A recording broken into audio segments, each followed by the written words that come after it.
I will have my own kingdom. എനിക്ക് എന്റേതായ ഒരു രാജ്യം, ഒരു സാമ്രാജ്യമുണ്ട്. ഞാനൊരു സാമ്രാജ്യത്തിൽ അംഗമാണ്. കിങ്ഡം എന്ന് പറഞ്ഞാൽ എന്താ? Region ruled by a monarch. ഒരു നമുക്കുള്ള രാജാവ് എന്ന് പറയാം. ഒരു രാജാവ് ഭരണാധികാരത്തിലുള്ള ഒരു പ്രത്യേക സ്ഥലമാണ് കിങ്ഡം. അവിടെ ആ രാജാവിന്റെ സ്വഭാവം കുറെ അധികം പ്രതിഫലിക്കപ്പെടും. ആ പ്രദേശത്തുള്ളവർക്കും ആ രാജാവിന്റെ ഇരുപ്പും നടപ്പും ഭക്ഷണ രീതികളും പെരുമാറ്റ രീതികളും എല്ലാം ആ രാജ്യത്തെ ആളുകളിലും റിഫ്ലക്ട് ചെയ്യപ്പെടും. അങ്ങനെയാണല്ലോ അല്ലെ? അപ്പോൾ നമ്മൾ ഏതാനും അങ്ങനെയുള്ള കിങ്ഡംസ് കാണാൻ പോവുകയാണ്. ഓരോ ആളും കേൾക്കുമ്പോൾ തന്നെ ചോദിക്കണം, ഞാൻ ഈ കിങ്ഡത്തിൽ ആണോ ഇപ്പോൾ ഉള്ളത്? Which kingdom are you? ആദ്യത്തത് മിനറൽ കിങ്ഡം ആണ്. മിനറൽ കിങ്ഡത്തിന്റെ പ്രത്യേകത, മിനറൽ പാറയും അവിടുത്തെ ധാതുക്കള അവിടെ മുഴുവൻ. നമ്മുടെ ഇന്ത്യയിലുണ്ട് ചില സംസ്ഥാനങ്ങൾ, ധാതു സമ്പുഷ്ടമായ ചില സംസ്ഥാനങ്ങൾ ഇന്ത്യയിലുമുണ്ട്. ബീഹാറും ഒറീസയും ഛത്തീസ്ഗഡും ഒക്കെ അങ്ങനെയുള്ള സംസ്ഥാനങ്ങളാണ്. അപ്പോൾ ഈ ധാതുക്കൾ കുഴിച്ചെടുക്കുമ്പോൾ വളരെ ക്രൂഡ് അവസ്ഥയിലായിരിക്കും. അത് ക്രൂഡ് ഓയിൽ അടക്കം ഇതിൽ പെടുന്നതാണ്. ക്രൂഡ്, ഷേപ്പില്ല, കളർ നമുക്ക് ഇഷ്ടപ്പെട്ടതായിരിക്കണമെന്നില്ല, ഷാർപ്പ് എഡ്ജസ് ഒക്കെ ഉണ്ടാവും, ഒപ്പേക്ക്, ഒട്ടും പ്രകാശം കടന്നു പോകാൻ സാധ്യതയില്ല. ഈ ധാതുക്കളുടെ പ്രത്യേകത, നൂറ്റാണ്ടുകളായി ഇത് അവിടെ ഉണ്ട്. പക്ഷേ ഞാനിവിടെ ഉണ്ട് എന്ന് ഇവയ്ക്ക് യാതൊരു അവയർനെസ്സുമില്ല. ഒരു പാറ പോലെ അങ്ങനെ ജീവിച്ചിരിക്കുക. ഇങ്ങനെ ജീവിച്ചിരിക്കുമ്പോഴും ഇതിന് ചില മാറ്റങ്ങളൊക്കെ ഇങ്ങനെ കൈവരിക്കും. ആ മാറ്റങ്ങൾ ഉണ്ടാകുന്നത് ഈ ധാതു, ഈ പാറ മുൻകൈ എടുത്തിട്ടേ അല്ല. അത് പ്രകൃതിയുടെ ചില കളികൾ കൊണ്ട് ചില മാറ്റങ്ങൾ സംഭവിക്കുക.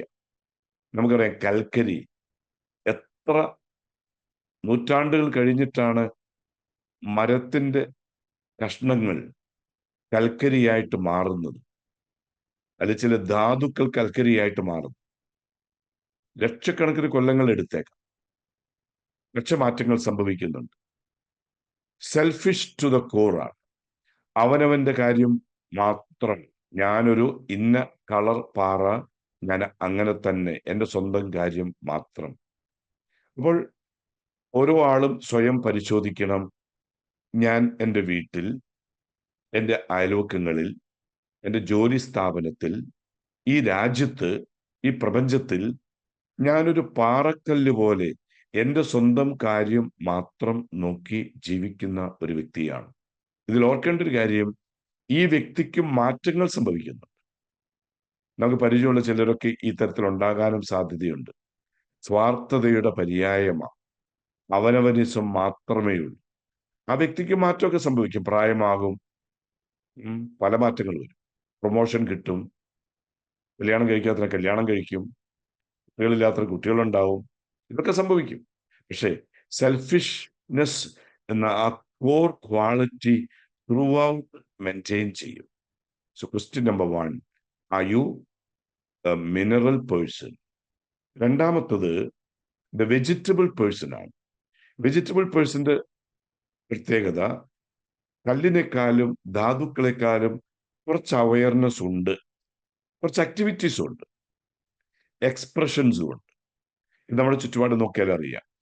പച്ചക്കറി ഒക്കെ നട്ടവർക്കറിയാം, അതിൽ മാറ്റങ്ങൾ വരും. ആ ചെടികളിൽ 2 മാസമൊക്കെ ആകുമ്പോഴേക്കും ചില എക്സ്പ്രഷൻസ്, ചില പൂക്കളും കായ്കളും. പച്ചക്കായ്കളാണെങ്കിൽ ഏതാനും നാളുകൾ കഴിഞ്ഞാൽ അത് പഴുത്തു തുടങ്ങും. അങ്ങനെയുള്ള കുറെ എക്സ്പ്രഷൻസ് ഒക്കെ ഉണ്ട്. അതിന് വളർച്ചയുണ്ട്. കുഞ്ഞു ചെടി പടർന്ന് പന്തലിക്കും, ബ്രാഞ്ചസ് ഉണ്ടാകും. പക്ഷെ ഇവിടെ പ്രശ്നം, it doesn't move same place. വേരുകൾക്ക് മാറ്റമില്ല. ഒരു നിശ്ചിത സ്ഥലത്ത് അതിന്റെ വേരുകൾ ഇങ്ങനെ സ്പ്രെഡ് ചെയ്യും. ആ പ്രദേശത്തുള്ള വെള്ളവും വളവും വലിച്ചെടുക്കും. അനന്തരഫലമായി അത് കുറെ പൂക്കളും കായകളും ഇലകളും ഒക്കെ പ്രൊഡ്യൂസ് ചെയ്യും. രണ്ടാമത്തെ ചോദ്യം, ഞാൻ വളരുന്നുണ്ട്, പൂക്കളും കായകളും ഒക്കെ ഉണ്ട്, പക്ഷേ ഒരു പച്ചക്കറി ചെടിയുടെ അത്രയെ എനിക്കങ്ങ് ഫീല് ചെയ്യുന്നു. Am I such a person? മൂന്നാമത്തത് ആനിമൽ പേഴ്സൺ ആണ്. ആനിമൽ പേഴ്സന്റെ പ്രത്യേകത മോർ കോൺഷ്യസ് ആണ്. മൃഗങ്ങളെ ഒബ്സർവ് ചെയ്താൽ അറിയാമത്. ഒത്തിരി അവയർനെസ് ഉണ്ട് മൃഗങ്ങൾക്ക്, ചെടികളെക്കാളും ധാതുവിനൊട്ടുമില്ല. ഒത്തിരി മൂവ്മെന്റ് ഉണ്ട്. അത് ചില മൃഗങ്ങളൊക്കെ കിലോമീറ്ററുകൾ സഞ്ചരിക്കും. പക്ഷേ അല്ലെങ്കിൽ അതിന്റെ പ്രത്യേകത cater to the same caste creed clan. പുലികളാണെങ്കിൽ പുലികളുടെ മാത്രം ആ കാസ്റ്റിനെ, ക്ലാനിനെ, ക്ലാനിഷ്നെസ് അമിതമായിരിക്കും. ആനകൾ ആനക്കൂട്ടത്തെ കേറ്റർ ചെയ്യും. അത് മാൻകൂട്ടമാണെങ്കിലും കുരങ്ങന്മാരാണെങ്കിലും എല്ലാം അങ്ങനെ തന്നെയാണ്. അപ്പോൾ ആനിമൽ പേഴ്സണായിട്ട് മാറുന്ന വ്യക്തി മറ്റുള്ളവരെ കെയർ ചെയ്യുന്നുണ്ടോ? കെയർ ചെയ്യുന്നുണ്ട്. ആരെ ആയിരിക്കാം? സ്വന്തം കാസ്റ്റിൽപ്പെട്ട, മതവിശ്വാസത്തിൽപ്പെട്ട, രാഷ്ട്രീയ വിശ്വാസത്തിൽപ്പെട്ട, സ്വന്തം അങ്ങനെയുള്ളവരെ മാത്രം എന്റേത് എന്റേത് എന്ന് പറഞ്ഞ് കൂടെ കൊണ്ട് നടക്കുക. ഈ കൂട്ടം ആളുകളെയും നമ്മൾ കാണാറില്ലേ? എന്റെ വർഗത്തിൽപ്പെട്ട, എന്റെ ജാതിയിൽപ്പെട്ട, എന്റെ മതത്തിൽപ്പെട്ട, അവർക്ക് ഞാൻ എന്തും ചെയ്യും. ഇവരുടെ പ്രത്യേകത turn hostile to those outside their identity. അവരുടേതിൽ പെടാത്ത ആളുകൾ അവരോടൊരു ശത്രുത ഫീലിംഗ്. കാരണം ഒന്നേയുള്ളൂ, അവർ എന്റെ കാസ്റ്റിൽ, ക്രീഡിൽ, വിശ്വാസത്തിൽ എന്റതിൽ പെട്ടതല്ല. ഒറ്റ കാരണമേ ഉള്ളൂ, വേറെ ഒന്നുമില്ല. അങ്ങനെയാണ് എങ്കിൽ എന്ത് ചെയ്യണം? അവരെ അടിച്ചോടിക്കണം. ഞാൻ ജനിച്ച് എന്റേതായ ഒരു കാസ്റ്റും ക്രീഡും ക്ലാനും ഒക്കെ എന്റെ ചുറ്റുമുണ്ട്. മറ്റുള്ളവരെ കാണുമ്പോൾ എനിക്കുള്ള സ്വാഭാവിക പ്രത്യേകത അവരുമായി യുദ്ധം ചെയ്യണം എന്നാണെങ്കിൽ, രണ്ടു കാലിലാണ് ഞാൻ നടക്കുന്നതെങ്കിലും, മനുഷ്യന്റെ ഷേപ്പ് ഉണ്ടെങ്കിലും ഞാൻ ആനിമൽ പേഴ്സൺ ആണെന്ന് തിരിച്ചറിയും. മൃഗങ്ങൾ അങ്ങനെയാ. ഒരു വലിയ വനത്തിലാണ് താമസിക്കുന്നതെങ്കിൽ ആ വലിയ വനം അവരിങ്ങനെ ഡിവൈഡ് ചെയ്തെടുക്കുകയാണ് ചെയ്യുക. ഈ പ്രദേശത്തേക്ക് ഞങ്ങൾ ആനകളുടെ ഏരിയ, ഇവിടേക്ക് പുലികൾ വരാൻ പാടില്ല. ഞങ്ങൾ കാട്ടുപോത്തുകളുടെ ഏരിയ, ഇവിടേക്ക് കുരങ്ങന്മാർ വരാൻ പാടില്ല. ഒന്ന് വന്നു നോക്ക്, അപ്പോൾ അറിയാം കാര്യം. Do I belong to this animal kingdom? ഇന്ന് നമ്മുടെ സമൂഹത്തിൽ മനുഷ്യർ മൂലം ഉണ്ടാകുന്ന ഡിസ്റപ്ഷന്റെ പ്രധാന കാരണങ്ങൾ ഇതൊക്കെയല്ലേ? ഈ കഴിഞ്ഞ ഒരു കൊല്ലം 6 മാസം എന്റെ ഭാഗത്ത് നിന്ന് ഈ പ്രപഞ്ചത്തിന്റെ ഡിസ്റപ്ഷന് ഒരു ചെറിയ കൺട്രിബ്യൂഷൻ എങ്കിലും ഉണ്ടായിട്ടുണ്ടോ? ഉണ്ട് എങ്കിൽ ഞാൻ ഈ ആനിമൽ കിങ്ഡത്തിലെ മെമ്പർഷിപ്പ് എടുത്തിരിക്കുന്നയാളാ. മെമ്പർഷിപ്പ് മാത്രമല്ല, മിക്കവാറും അതിന് ലീഡർഷിപ്പിലൂടെയുള്ള ആളായിരിക്കാൻ സാധ്യതയുണ്ട്. അപ്പോൾ ചില ആളുകൾ ശക്തമായി ഡിഫെൻഡ് ചെയ്യും, അല്ലേ? നമ്മുടെ ജാതി, നമ്മുടെ മതം, നമ്മളത്, നമ്മൾ ആരാ ഈ നമ്മൾ, അല്ലേ? നാലാമത്തേലേക്ക് പോകാൻ പോവുക, ദ ഹ്യൂമൻ പേഴ്സൺ. ഈ ഹ്യൂമൻ പേഴ്സന്റെ പ്രത്യേകത ലെസ് സെൽഫിഷാ. നേരത്തെ പറഞ്ഞ മൂന്നിനേക്കാളും വൈഡർ ഇൻട്രസ്റ്റും ഉണ്ട്. കുറേയും കൂടി വിശാലമായ ചിന്തകളൊക്കെയാണ് കേട്ടോ. അങ്ങനെയൊക്കെ ഉണ്ട്, ഒത്തിരി പേര് നമ്മൾ കാണാറുണ്ട്. Some identity with their nationals. ഈ മനുഷ്യർ, കുറെ ആളുകൾ ഒരു രാജ്യത്ത് ജനിച്ചു എന്ന കാരണം കൊണ്ട് ഭാരതീയത എന്ന ഇതിലേക്ക് അങ്ങ് കുറെ കൂടി വൈഡർ പെർസ്പെക്റ്റീവ് ആണ് കേട്ടോ. അവിടെ ശരിക്കും പറഞ്ഞിട്ടുണ്ടെങ്കിൽ ജാതി മതമൊക്കെ വരുന്നുണ്ടോ എന്ന് വെച്ചാൽ വരുന്നുണ്ട്. പക്ഷെ അതിനേക്കാളും കൂടുതലാണ് ഞങ്ങൾ ഭാരതീയരാണ്, ഞങ്ങൾ മലയാളികളാണ്. Right? അതുകൊണ്ട് വിശാലമായ ഒരു കാഴ്ചപ്പാടാണ്. ചില ആളുകൾ ഹ്യൂമാനിറ്റിയുമായിട്ടും ഐഡന്റിഫൈ ചെയ്യും, ഉണ്ട്. പക്ഷേ happy with those in the boundary of the circle, ഇങ്ങനെയുള്ള ആളുകൾ നമ്മളും ചിലപ്പോൾ ഇങ്ങനെയൊക്കെ ആകാം കേട്ടോ, ശ്രദ്ധിക്കണേ. എന്നാലും അതിന് ബൗണ്ടറി ഉണ്ട്. എന്തെന്ന്? ഞങ്ങൾ മലയാളികൾ, ഞങ്ങൾ ഇന്ത്യക്കാര്, ഞങ്ങൾ തമിഴന്മാര്, സൗത്ത് ഇന്ത്യക്കാര്, ഒരു വൈഡർ ആണ് ബൗണ്ടറി എങ്കിലും അവിടെ ഒരു ബൗണ്ടറി ഉണ്ട്. എന്നിട്ട് എന്ത് സംഭവിക്കും? Benign means good to their nationals. Okay, ഞാനൊരു മലയാളി കാണുമ്പോൾ ഞാൻ മലയാളി എവിടെ വെച്ചിട്ടുണ്ടാലും ഞാൻ, ഓ താങ്കൾ മലയാളിയല്ലേ, എന്നാ പിന്നെ ഞാൻ കുറച്ച് ചായ മേടിച്ചു തരാം, കാപ്പി മേടിച്ച് തരാം. ഓക്കെ. അതേസമയം malign to other nationals. Okay, അപ്പോഴാണ് പാകിസ്ഥാനി ഇതിൽ വരുന്നത്. ഓക്കെ, എനിക്ക് പാകിസ്ഥാനിയെ കണ്ടിട്ട് അവരുടെ രണ്ടെണ്ണം പറയാതെ അങ്ങ് ശരിയാകുന്നില്ല കേട്ടോ. Oh yes. അപ്പോൾ എപ്പോഴെങ്കിലുമൊക്കെ നമുക്ക് ഈ തരത്തിലുള്ള ഒരു ഫീലിങ്സ് ഉണ്ടാകാറുണ്ടോ? വാഴ്സ്, ഒരു യുദ്ധം ചെയ്യണം. ആരോട്? മറ്റ് നാഷണൽസിനോട്. അവർ ശത്രുക്കളാ. അപ്പോൾ ഹ്യൂമൻ പേഴ്സൺ വൈഡർ ആണ് ചിന്ത എങ്കിലും അവിടെയും ഉണ്ടൊരു ബൗണ്ടറി. നമുക്ക് എവിടേക്ക് നീങ്ങണം? പ്രത്യേകിച്ച് mind plus we should move to the God kingdom. എവിടെയാണ് ഇപ്പോഴത്തെ മെമ്പർഷിപ്പ് എന്നതാണ് ചോദ്യമേ. ദ ഗോഡ് പേഴ്സൺ, ഗോഡ് കിങ്ഡത്തിൽ ഗോഡ് പേഴ്സൺ ആണ്. ആ ഗോഡ് പേഴ്സൺ ആരാ? ഫോക്കസ് ഷിഫ്റ്റ് ആണ്. Terrestrial world to transcendental reality. ഈ ഭൂമിയിൽ നമ്മൾ കുറെ കെട്ടിടങ്ങൾ ഉണ്ടാക്കുന്നു, കുറെ ജാഥ നടത്തുന്നു, കുറെ കർമ്മ പരിപാടികൾ നടത്തുന്നു, അല്ലേ?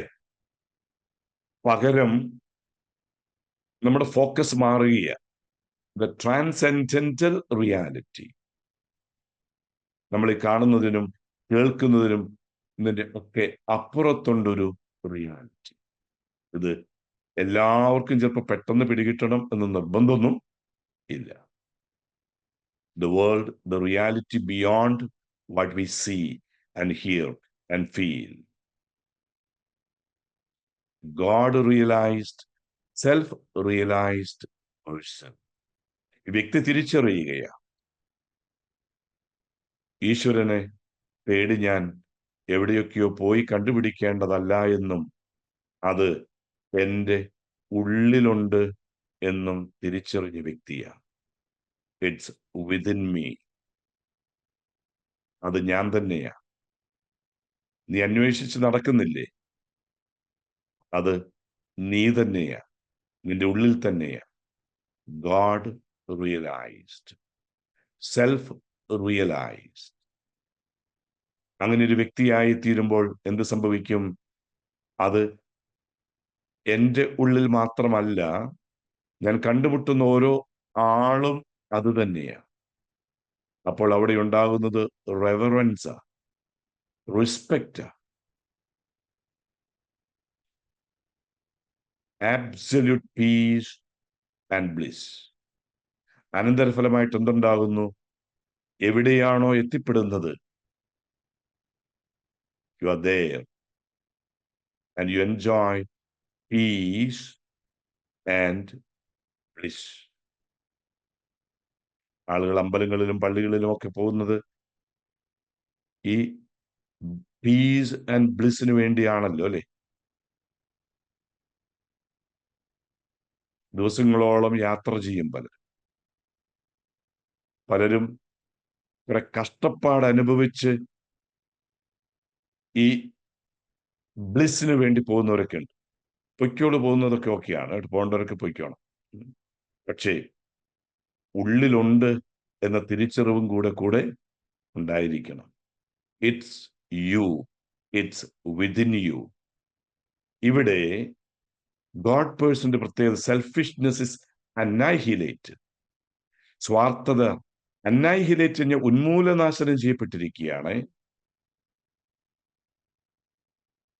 ഇതെന്റെ വേരുകൾ, ഇതെനിക്ക് വലിച്ചെടുക്കാനുള്ള വെള്ളവും വളവും, ഇത് ഞാൻ വലിച്ചെടുത്ത വേരിൽ നിന്ന് മുകളിലേക്ക് വരുന്ന തടിയും, ഞാൻ വലിച്ചെടുത്തിന്റെ വെള്ളവും വളവും കൊടുത്തപ്പോൾ വളർന്ന ശിഖരങ്ങളും അതിലുണ്ടായ ഇലകളും ഞാനുണ്ടാക്കിയ പൂക്കളും കായ്കളും കളറും മണവും അല്ല. That's completely annihilated. All embracing. Love is all embracing. Universal. Nowhere in particular. See? അവിടെ എനിക്ക് എന്റെ കുട്ടിയോട് സ്നേഹം, എന്തേ എന്റെ ബ്രാഞ്ചിലെ കായ്കളെ. It's universal, everywhere, free from all worldly division and demarcation. അവിടെ ഒരു അതിർ വരമ്പുകളുമില്ല. ജനിച്ചതിന്റെ കുടുംബമാ, ഓക്കെ, ആ വരമ്പും കളയാം. ജനിച്ചപ്പോൾ ഇന്ന ജാതി മതത്തില, ആ ഡിവിഷനും ഡിമാർക്കേഷനും എടുത്തു കളയാൻ സാധിക്കും. ആണായിട്ടോ പെണ്ണായിട്ടോ അല്ലെങ്കിൽ what ever may be the gender, അതും എടുത്തു കളയാൻ പറ്റണം. ജനിച്ചതിന്റെ സംസ്ഥാനത്ത് അതും പോട്ടെ, ഒരു രാജ്യത്തിന്റെ അതിർവരമ്പ് അതും റിമൂവ് ചെയ്യണം. അങ്ങനെ എല്ലാ ഡിവിഷനും റിമൂവ് ചെയ്ത് ഫ്രീ ആയി മാറണം. ഇൻഡിവിജ്വാലിറ്റീസ് merged with unifying divinity. ഞാൻ ഞാൻ ഞാൻ ഞാൻ ഇത് ആ ഏകത്തിൽ യൂണിഫൈങ് ഡിവിനിറ്റിയിൽ മേർജ് ചെയ്യുന്ന അവസ്ഥ. അപ്പോൾ അൾട്ടിമേറ്റ്ലി എത്തേണ്ടത് എവിടെയാണ് അല്ലേ? ആ journey into the God person. Friedrich നീച്ചെയാ പറഞ്ഞത്, The kingdom of heaven is a condition of the heart, not something that comes upon the earth or after death. സ്വർഗരാജ്യം എന്ന് പറയുന്നത് മരണാനന്തരം എത്തിച്ചേരേണ്ട ഒരു സ്ഥലവുമല്ല, മരണാനന്തരം നേടിയെടുക്കേണ്ട ഒരു കാര്യവുമല്ല. അത് ഹൃദയത്തിന്റെ ഒരു അവസ്ഥയാണ്. ആ അവസ്ഥ ഉണ്ടോ എന്ന് പരിശോധിക്കുക. അപ്പോൾ നമ്മുടെ ആക്ഷൻ പ്ലാൻ എന്തായിരിക്കണം? Examine, realise, accept. എന്റെ അവസ്ഥ ഇപ്പോൾ ഏത്? ചിലപ്പോൾ പാറ പോലത്തെ സെൽഫിഷ്നെസ് ആയിരിക്കാം, തിരിച്ചറിയുക. ചിലപ്പോൾ ഒരു പച്ചക്കറി ചെടി മാതിരി ആയിരിക്കാം. Examine, realise, accept. എന്നിട്ടോ 1, 2, 3 കിടക്കുന്നതെങ്കിൽ ഡിസൈഡ് ടു ഷിഫ്റ്റ്. ആ തീരുമാനം എടുക്കാൻ നാളത്തേക്ക് വെയിറ്റ് ചെയ്യേണ്ട ആവശ്യമൊന്നുമില്ല. ഈ കേട്ടുകൊണ്ടിരിക്കുമ്പോൾ തന്നെ തീരുമാനം എടുക്കാം. എന്നിട്ട് എന്ത് ചെയ്യണം? ആ പുതിയ ആറ്റിറ്റ്യൂഡിലേക്ക് ആറ്റിറ്റ്യൂഡ്സും ബിഹേവിയറും ഈ സമയം മുതൽ സബ് കോൺഷ്യസ് മൈൻഡിൽ റീപ്രോഗ്രാം ചെയ്യുക. ഓൾറെഡി ആ അവസ്ഥയിലേക്കൊക്കെ എത്തിക്കൊണ്ടിരിക്കുന്നവരും എത്തിയിട്ടുള്ളവരും be happy, be happy. Reach the ultimate. എങ്കിൽ നമുക്ക് മൈൻഡ് റീപ്രോഗ്രാമിംഗിലേക്ക് നീങ്ങാം. ശാന്തമായി കണ്ണുകൾ ക്ലോസ് ചെയ്തോളൂ. You can gently close your eyes.